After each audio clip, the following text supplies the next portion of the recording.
Yeah. Don't you worry about it, Chief. It won't be permanent. You want to see something permanent? Boom, boom, boom.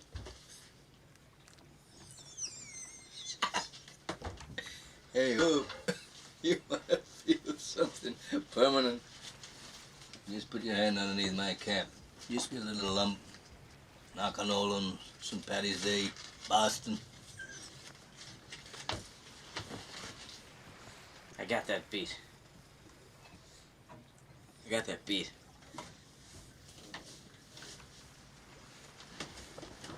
Some moray eel bit right through my wetsuit. Well, nope, no, listen, I don't know about that, but I entered an arm wrestling contest in an Okie bar in San Francisco. You see this? Now I can't extend that. You know why? Got to the semi-final, celebrating my third wife's demise. Big Chinese fella, he pulled me right off.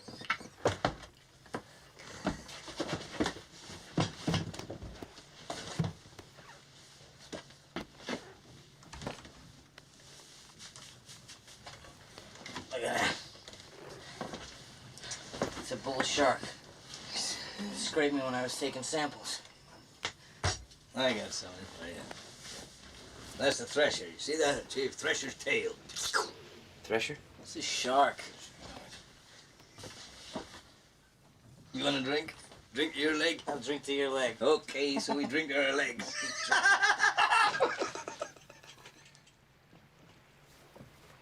I got the creme de la creme. Right here. Hold on. Hey, see that? You're wearing a sweater. Right there. Mary Ellen Moffat. She broke my heart.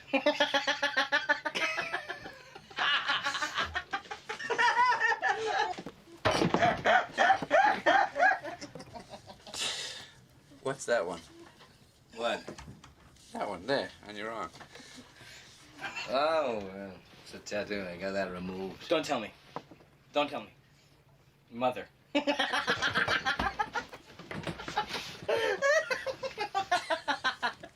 What is it?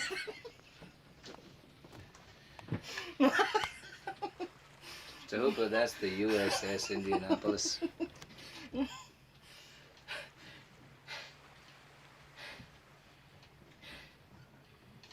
You were on the Indianapolis? What happened?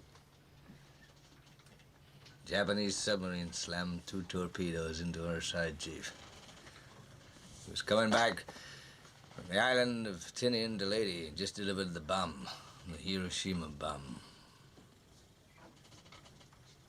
1,100 men went into the water.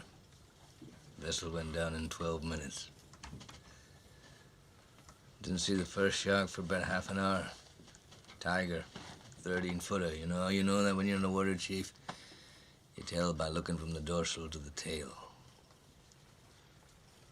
What we didn't know was our bomb mission had been so secret, no distress signal had been sent.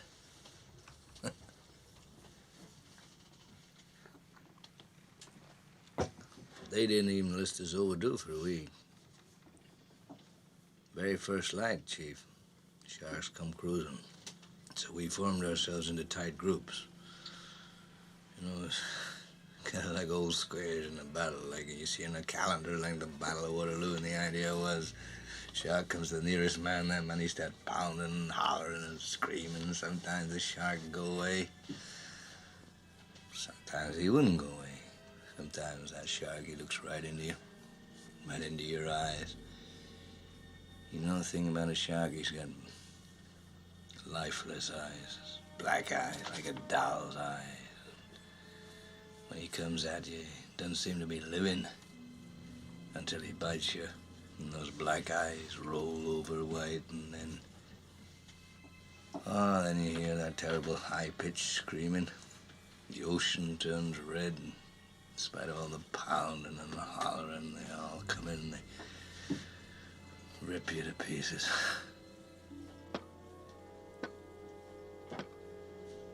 You know, by the end of that first dawn, lost 100 men.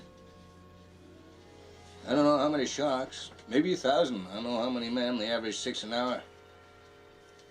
Thursday morning, Chief, I bumped into a friend of mine, Herbie Robinson from Cleveland. Baseball player, bosun's mate. I thought he was asleep. Reached over to wake him up. Bobbed up and down in the water. It was like a kind of top. Upended. Well, he'd been bitten in half below the waist. Noon the 5th day, Mr. Hooper, Lockheed Ventura saw us. He swung in low and he saw us too. A young pilot, a lot younger than Mr. Hooper anyway. He saw us and he come in low, and 3 hours later, a big fat PBY comes down and started to pick us up. You know, that was the time I was most frightened, waiting for my turn. I'll never put on a life jacket again. So 1,100 men went in the war. 316 men come out. The Sharks took the rest June the 29th, 1945.